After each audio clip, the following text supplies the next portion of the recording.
Hello दोस्तों, case study की series में आज मैं एक और नया केस लेके आपके सामने आ गया हूँ। आज का जो केस है वो नॉर्डवुड ग्रेड 3 पैटर्न वर्टेक्स वाला टाइप। नॉर्डवुड ग्रेड 3 में दो टाइप होते हैं, एक एंटीरियर होता है और एक वर्टेक्स होता है। एंटीरियर मीन्स सिर्फ फ्रंट लाइन गई हुई है और वर्टेक्स पैटर्न मीन्स फ्रंट के साथ साथ वर्टेक्स भी गया है।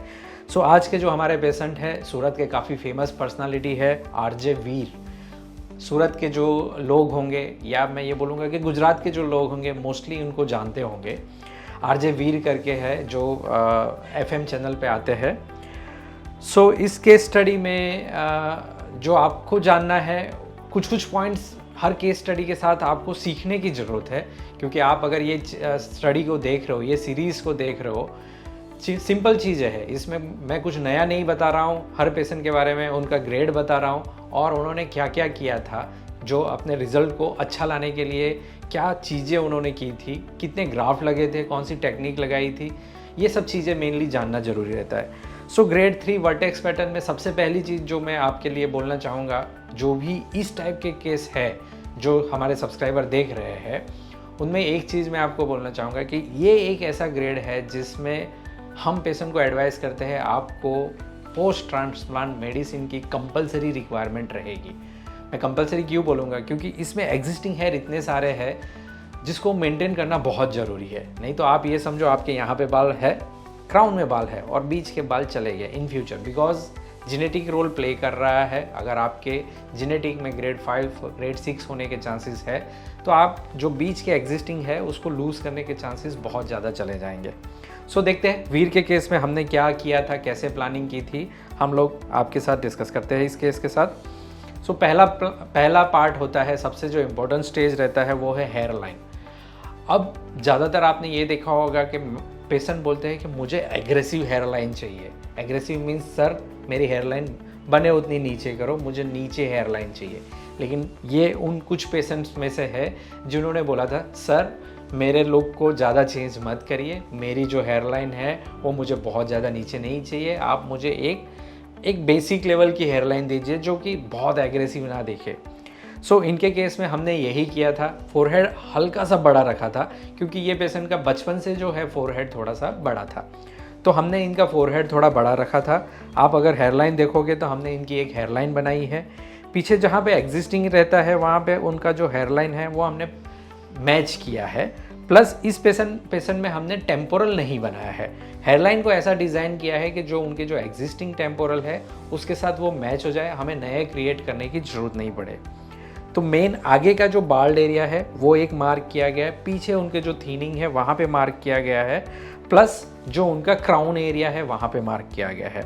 मार्किंग के बाद और ट्रिम के बाद आप फोटो देख सकते हो, इसमें आप आगे में भी और पीछे क्राउन एरिया में भी दो मार्किंग देखोगे। पहला मार्किंग जिसको मैं बोलूँगा जिसको हमें मेनली टारगेट करना है वो मार्किंग है, और दूसरा वाला जो मार्किंग है जहाँ पे उनके एग्जिस्टिंग हेयर है लेकिन वो थोड़े थीन हो चुके हैं, तो वो पार्ट भी हम इनका कवर करेंगे। सेम क्राउन में भी आएंगे।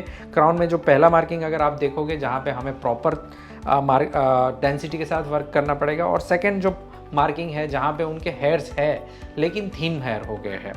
तो एक प्रॉपर डिज़ाइन, प्रॉपर प्लानिंग के साथ ये एक मार्किंग हो गया है। अब आइए चलते हैं उनका ट्रांसप्लांट के बाद देखते हैं कि उनका कैसे हुआ। तो ट्रांसप्लांट का जो एक फ़ेज़ रहता है, जो मैं सबसे इम्पोर्टेंट फेज़ में बोलूँगा कि मार्किंग हो गई, ट्रिम कर दिया, ट्रांसप्लांट में आपने एनेस्थेसिया दे दिया, उसके बाद जो हम लोग करते हैं स्लिट्स बनाते हैं, क्योंकि कितने ग्राफ्ट लगेंगे वो हमें ज़्यादा रिक्वायरमेंट रहेगी। तो इनका अगर आप देखोगे तो हमने स्लिट के बाद जो फ़ोटो है वो आपको दिखेगा, जहाँ पे हमने उनका जो हेयरलाइन है वो बनाया है और क्राउन में जो एरिया मार्क किया है उसमें स्लिट्स बनाई है। तो इनमें अप्रॉक्स 4200 ग्राफ्ट्स गए हुए हैं, बिकॉज उनका जो स्काल्प का सरफेस एरिया है वो ज़्यादा था, प्लस क्राउन एरिया है वो ज़्यादा था। इनमें 4200 ग्राफ्ट्स गए हैं, जो कि हमने इनके जो सेफ डोनर है वहीं से लगाया है, बियर्ड की रिक्वायरमेंट नहीं पड़ी है। हेयरफिन हेयरग्रो में हम कोशिश करते हैं जो पहला पार्ट है, मीन्स जो आपका फर्स्ट ट्रांसप्लांट है, उसमें हम आपके स्काल्प का जो अच्छे ग्राफ्ट है उसको यूज़ करके आपको बेस्ट रिजल्ट देने की कोशिश करते हैं। जहाँ पे आपका ग्रेड ज़्यादा हो जाता है, जहाँ पे आपका डोनर एरिया थीन रहता है, जहाँ से प्रॉपर ग्राफ्ट नहीं निकल सकते हैं, हम वहाँ से कोशिश करते हैं स्काल्प के साथ बियर्ड यूज़ करें। लेकिन हम पहले कोशिश यही करेंगे स्काल्प से जितने हेल्दी ग्राफ्ट निकल सकते हैं हम लोग वो ले के पेशेंट को बेस्ट रिजल्ट देने की कोशिश करते हैं। सो ट्रांसप्लांट के बाद इनका अगर आप ये लुक देखोगे, जहाँ पे हमने एक वर्क किया है, ट्रांसप्लांट में आप डिफरेंस देखोगे ना दोस्तों, हमारे क्लिनिक का और बाकी काफ़ी सारे क्लिनिक का। हमारे क्लिनिक का ट्रांसप्लांट के बाद आप लुक देखोगे, आपको एकदम क्लियर कट वर्क मिलेगा, ना कि आपको उसमें ज़्यादा ब्लीडिंग दिखेगी, ग्राफ्ट्स एकदम पतले दिखेंगे। ऐसा नहीं है कि आपको मोटे मोटे ग्राफ्ट्स दिखेंगे, और एक प्रॉपर तरीके से ट्रांसप्लांट किया दिखेगा। क्लियर कट वर्क जिसको बोलते हैं ना, कि आपने बहुत सफाई से काम किया है। तो इन पेशेंट में भी हमने जो है एकदम सफाई से काम किया है। आगे का जो transplant front hair line and crown area को हमने कवर किया है।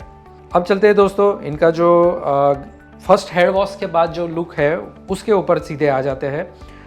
उनका जब फर्स्ट हेयर वॉश हुआ था, जिलेट फोम वॉश, जो हम लोग यूजुअली हम 7th डे पे हम लोग प्लान करते हैं, तो 7th डे पे जब उनका हमने जिलेट फोम वॉश किया था, तो आप देख सकते हो कि इसमें थोड़े थोड़े क्लॉट्स निकलना चालू हो गया है और ग्राफ्ट वहाँ पे स्टेबल हो गए हैं। सो जिलेट फोम वॉश अगर आप 2 से 3 मैक्सिमम पेशेंट में 2 से 3 सेशन अगर आप लेते हो, वॉश करते हो, तो क्लॉट्स निकल जाते हैं और उसके बाद एक प्रॉपर लुक बनना चालू हो जाता है। तो 10 दिन के बाद मैक्सिमम टाइम अगर आप ये देखोगे कि आपके क्लॉट्स निकल चुके हैं, आपके जो ग्राफ लगे हैं एक प्रॉपर स्टेबल होके स्टिक हो गए हैं, और उसके बाद आपको मेडिसिन और वो हम लोग एडवाइस करते हैं, जहाँ पे हम बायोटिन, फिनास्ट्राइड और लगाने के लिए मिनॉक्सिडिल पेशेंट को एडवाइस करते हैं। जैसे ये 10 डेज़ का जो फेज़ रहता है, मेडिसिन स्टार्ट करते हैं, उनके कुछ दिन के बाद पेशेंट का जो है शेडिंग फेज़ स्टार्ट हो जाता है। शेडिंग फेज़ में मीन्स हमने जो ग्राफ्ट लगाए हैं उसके रूट्स जो है वो अंदर रह जाते हैं, और हेयर का जो सॉफ्ट पार्ट है, रूट्स के ऊपर का जो नॉर्मल हेयर पार्ट है वो शेड होता है, जो कि नॉर्मल है। मैं ये बोलूँगा लाइक पेशेंट का 40 to 50% तक शेडिंग होना नॉर्मल है, घबराने की ज़रूरत नहीं है। लेकिन ये एक ऐसा फेज़ रहता है जिसमें मैक्सिमम पेशेंट ये अपने आप को ऐसा फील करता है कि पहले जैसा ही हो गया, और बहुत सारे पेशेंट ये फेज़ को लेके फ्रस्ट्रेट होके भी आते हैं कि सर डॉक्टर साहब ये तो हमारा जो पहले जो बाल से पहले जो स्टेज था वैसे ही आ गया और ज़्यादा गंजापन दिखना चालू हो गया, क्योंकि जो एग्जिस्टिंग हेयर है वो भी थोड़े ग्रो नहीं हुए रहते हैं। तो शेडिंग के बाद का इनका जो फेज़ है वो आप देख सकते हो। फिर ये पेशेंट जो है हमारे पास आए थे 2 महीने के बाद। 2 महीने में अगर आप देखोगे तो उनके जो हेयर है स्टिल शेडिंग फेज़ में है। उनकी पहली PRP के लिए वो हमारे साथ फॉलोअप में आए थे, और आप अगर देखोगे तो थोड़े थोड़े रूट्स ग्रो होना स्टार्ट हो गए थे। सो 2 मंथ तक मैं यही बोलूँगा मैक्सिमम पेशेंट में कि आपका ये शेडिंग फेज़ वाला फेज़ ही रहेगा, जहाँ पे आप रिज़ल्ट एक्सपेक्ट नहीं कर सकते हो। आपका जो लगाए है ग्राफ्ट वो भी जा सकते हैं, तो उसके भी आपको टेंशन लेने की ज़रूरत नहीं है, क्योंकि ये एक नॉर्मल एंड नेचुरल प्रोसेस है। फिर इसके बाद जो ये पेशेंट हमारे पास आए 4 मंथ में, जब वो हमारे पास सेकंड PRP के लिए आए थे। सेकंड PRP के टाइम अगर आप देखोगे तो 2 मंथ एंड सेकंड मंथ का 4 मंथ का अगर आप रिजल्ट कंपेयर करोगे तो आपको ड्रास्टिकली डिफरेंस दिखना चालू हो जाएगा। जहाँ पे उनका हेयरलाइन है वो प्रॉपर बनना चालू हो गया था, एग्जिस्टिंग हेयर भी ग्रो हो गए थे, और क्राउन में थोड़ा सा रिजल्ट आना स्टार्ट हो गया था।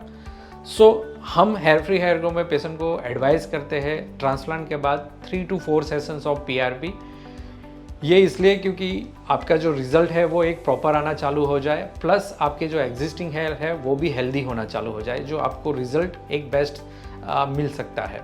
सो दोस्तों आइए पेशेंट का जो 6 मंथ का जो रिज़ल्ट है वो देखते हैं। 6 मंथ में मैक्सिमम टाइम जो है फ्रंट रिज़ल्ट तो मैक्सिमम आ ही जाता है। आप ये समझो कि अगर किसी ने फ्रंट में हेयर लाइन बनवाई है या फ्रंट हेयर लाइन रिस्टोरेशन किया है तो उनका जो रिज़ल्ट है वो आ ही जाता है। क्राउन का रिज़ल्ट आने में थोड़ा सा टाइम लगता है, और उसको समझने की कोशिश करो कि अगर हम स्काल्प को डिवाइड करेंगे तो फ्रंट में सबसे ज़्यादा ब्लड सप्लाई रहती है और क्राउन पार्ट में थोड़ा सा ब्लड सप्लाई जो है वो कम रहता है।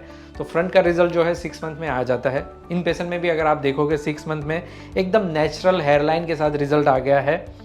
कंप्लीट ट्रांसफॉर्मेशन पेशेंट का अगर आप पहले का और 6 मंथ का फोटो कंपेयर करोगे तो आपको समझ में आएगा पूरा लुक चेंज हो गया है, और पेशेंट के एक्सपेक्टेशन के अकॉर्डिंगली जो हमने रिक्वायरमेंट के अकॉर्डिंगली जो हमने हेयरलाइन बनाया था उस एक्सपेक्टेशन के साथ रिजल्ट भी आया है। ये रिजल्ट आने के बाद पेशेंट ऑब्वियसली हैप्पी रहेगा, एंड पेशेंट हैप्पी तो डॉक्टर भी हैप्पी, सिंपल फंडा है। फ्रंट हेयरलाइन आपने देख लिया है। क्राउन का रिजल्ट अगर आप देखोगे, क्राउन में अगर आप देखोगे तो रूट्स डेवलप हो गए हैं, लेकिन अभी डेंसिटी आना बाकी है। क्राउन का रिजल्ट यूजुअली 8 मंथ से लेके 1 साल तक का टाइम भी लग सकता है, पेशेंट टू पेशेंट वेरी करता है। 6 मंथ के रिजल्ट के बाद अगर आप ये देखोगे तो पेशेंट ने अपना जो एक बेसिक लुक एंड बेसिक जो कॉन्फिडेंस है वो गेन कर दिया है। अब फाइनल रिजल्ट की बात करूँगा तो 8 मंथ में अगर आप हेयर लाइन की बात करोगे तो एकदम नेचुरल बन गई है। जैसा कि मैंने पहले भी बताया है कि 6 मंथ और 8 मंथ में आप बहुत ज़्यादा डिफरेंस नहीं एक्सपेक्ट करोगे। फ्रंट में आप ये सोचो कि सिर्फ क्वालिटेटिव डिफरेंस आएगा। क्वालिटेटिव मीन्स जो हेयर आ गए हैं, जो पतले हैं, वो थोड़े मोटे होंगे और नेचुरल की तरफ जाएंगे। तो 8 मंथ का अगर आप रिजल्ट देखोगे, काफ़ी नेचुरल लुक, जो 6 मंथ के साथ कंपेयर करोगे तो 8 मंथ में आपको काफ़ी नेचुरल लुक उनका मिलेगा। और अगर आप क्राउन का भी देखोगे तो क्राउन में भी उनका रिजल्ट अच्छा खासा आ गया है, जो आपको दिखेगा। सो ये एक नॉर्मल केस स्टडी है। मैं ये नहीं बोलूँगा कि इसमें बहुत ज़्यादा कुछ है, लेकिन हाँ, अगर आप इस टाइप के ग्रेड में फॉल करते हो जहाँ पे आपका front hair line and crown गया है, तो आपको क्या एक्सपेक्ट रखना चाहिए, आपको कितने ग्राफ्ट लगाना चाहिए जिससे आपको बेस्ट रिजल्ट मिले। आपको हर केस स्टडी के साथ कुछ पॉइंट्स अपने साथ टेक होम ले जाना चाहिए। वो यही है कि हेयर लाइन जो है वो आपको एक प्रॉपर बनाना है और क्राउन में एक आपको डिसेंट डेंसिटी के साथ आपको काम करवाना है। क्राउन में मैं ये ज़रूर बोलूँगा, क्राउन का जो भी रिज़ल्ट है उसको आने में टाइम लगता है, आप उसके लिए टेंशन मत लीजिए। और जो भी रिज़ल्ट आता है उसको मेंटेन करने के लिए अपने डॉक्टर के टच में रहिए। सो होप आपको ये केस स्टडी अच्छी लगी होगी। अगर आपको ये वीडियो पसंद आया है तो लाइक करिए। ऐसे ही और वीडियो देखने के लिए हमारे चैनल को सब्सक्राइब करिए और अपने दोस्तों के साथ शेयर करिए। Till then, take care. जय हिंद, जय भारत।